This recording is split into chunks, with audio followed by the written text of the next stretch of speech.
Good day, State Courts Administrator and others joined with us today. My name is Pattie Roberts, and I am the mother of Danny Paul Roberts. Thank you for the opportunity to share Danny's story with you today and this important topic of substance use disorder. How does one sum up the life of a 22-year-old child in the brief time that we have here today? But I will do my best to do that. Danny's story actually ended when on Saturday, August 18th of 2018, a police officer arrived at my house to share with us that our 22-year-old son, Danny Roberts, had died of a heroin overdose. Danny had overdosed in PSL just that morning after being transported to PSL Medical Hospital. He had met up with two of his friends, and as Dan had just received his paycheck, they got high. Dan's journey began in 1995 when he was born in Antioch, California. When he was 2, we moved to Northern Illinois to be closer to family. In Rockton, Danny thrived. He made many friends, played all sports, baseball, football, basketball, soccer, and just thoroughly enjoyed the good people in the Midwest. In 2006, our family moved to Port St. Lucie for employment. Danny had attended private elementary schools in both Illinois and Port St. Lucie. In Port St. Lucie, he was taken in by many good families at St. Anastasia's in Fort Pierce. Danny again played and excelled at many sports here in the community: baseball, basketball, and football. After graduating from St. A's, due to the family's financial resources, Danny attended St. Lucie West Centennial High School, which is where he was challenged. Even before we realized that he was abusing drugs, he had reported serious issues with anxiety while attending school. We tried counselors, we tried different public schools, but nothing seemed to help. Danny dropped out of high school and continued hanging with the wrong element and making poor choices. But when he began abusing opioids, which in his case Roxy's at the beginning, was when the family began to see a dramatic spiral downward tilt with his behavior. But Danny fought. We fought with him, we fought for him, and we fought against him. He tried so hard to put himself out there, but the lure of opioids always drew him back. Throughout his entire life, he was kind and thoughtful. He loved his family, and he especially loved the family's newly adopted puppy, Sadie. Dan loved sports even when he wasn't playing anymore. He loved rooting for the Packers. Danny went back to school at IRSC and earned his GED.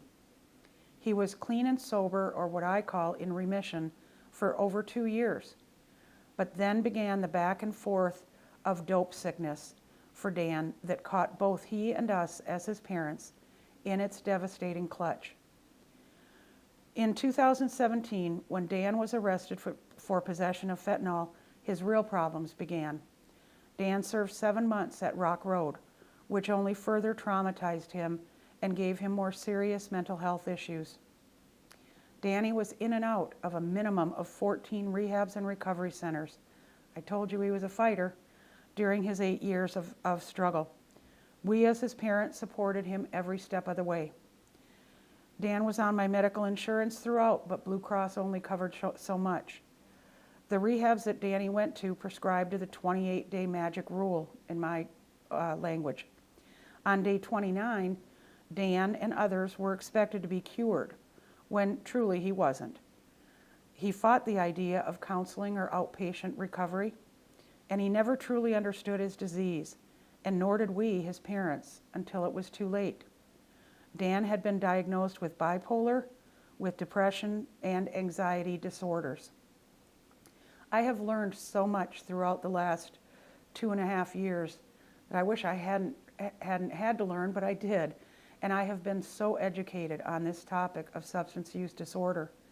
I have found that after that first experience with an opioid, this is a disease like no other.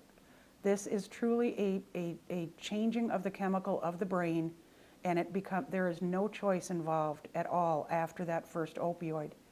I was also recently politely chastised by one of my mentors along this journey of learning about substance use disorder when a doctor a colleague of mine corrected me, rightfully so, when I said, well, perhaps the first time that Danny took his first opioid, that was his choice. And this very, very knowledgeable and bright woman corrected me and said, you cannot say that. He was 14 or 15 years old when he first became familiar with an opioid. His brain wasn't even developed. So I can't even say that about it. But I myself have sat and witnessed during family visitations at several rehabs and recovery centers, and to do that is heartbreaking. In my experience, the dozens of young men, and I'm sure had I a daughter, it would be young women, that they share with the group how miserable they are, how this isn't the life they ever wanted. They know that they're killing their families with hurt, but they're powerless to stop the opioids. In May of 2018, Danny relapsed yet again while living at home. He stole our laptop and then found himself a rehab in Delray Beach. We told him at that time, for the first time ever, that he couldn't live at our house. I recited the definition of insanity, doing the same thing over and over, but getting the same results. And it just wasn't working. We told him that while PSL is not bad, PSL was bad for Danny. He agreed at first, but I know it broke his heart, and it did mine, to have to tell my own child that he had no home to go to. But we supported him financially right through the end, helping him pay for his sober living home and expenses. He got a job and worked there for about almost 2 months and sent me a text saying that he had never felt so good. He was clean, he quit smoking, and in June of that year, he was given the Vivitrol shot.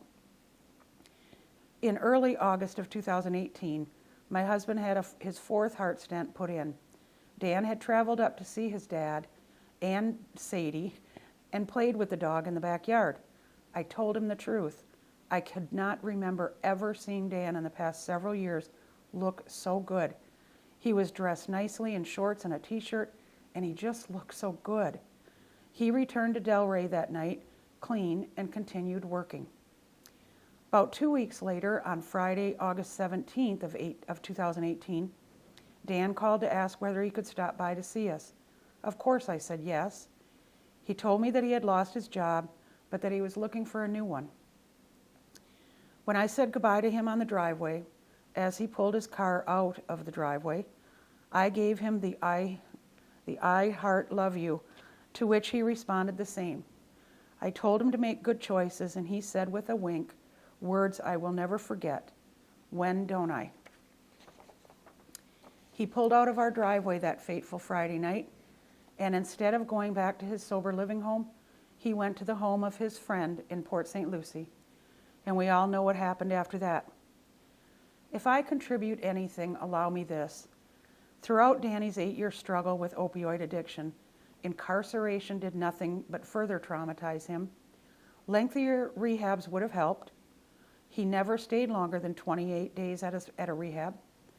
Suboxone and Vivitrol helped Dan, but Dan never fully understood the extent of his disease, that not only were medically assisted treatments necessary, but also the mental health counseling piece was necessary for him to live in control of this devastating opioid addiction disease.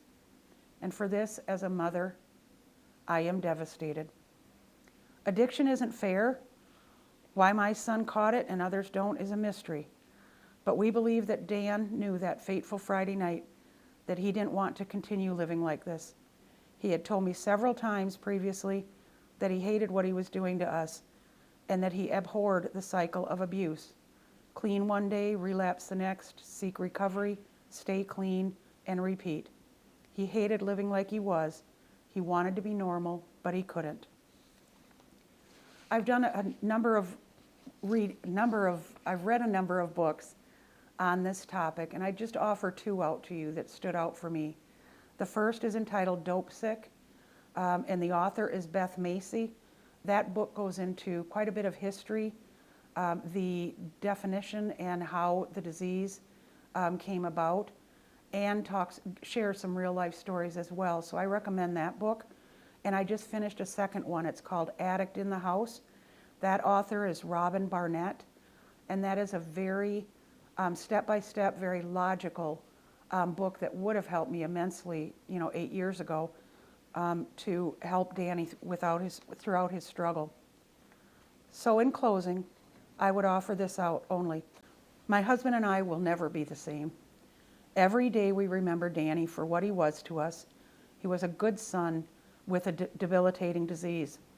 And maybe one day we'll be able to look back at the time that Danny spent with us and say thank you to God for those too short 22 years. But for now, while I don't want Danny's life defined by his addiction, I will be stepping out to reduce the stigma attached to opioid addiction. Maybe if we had been more open about his problems, someone could have gotten through to him through counseling. But we didn't, and no one did. And now Danny's gone. But I hope that through awareness, I can help to save just one Danny in the future. And if I can't do that, maybe by sharing Danny's story, one young man will say no to an opioid just for today. Thank you again for this opportunity.